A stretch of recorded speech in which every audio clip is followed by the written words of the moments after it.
YouTube subscribers, online students.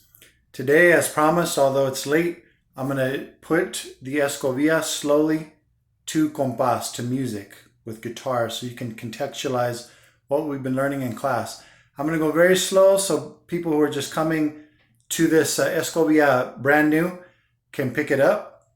And we will show the arms in tomorrow's online class. So make sure you tune in if you want to learn the arms for this.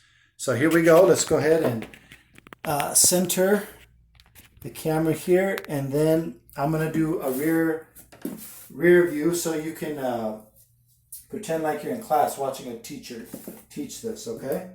So the first section is golpe, heel, heels.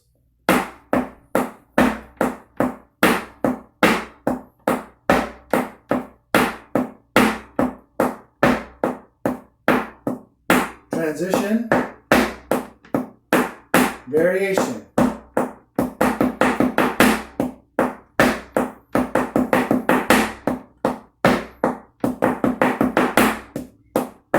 Third section.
Okay, I'll put on some music, some compás.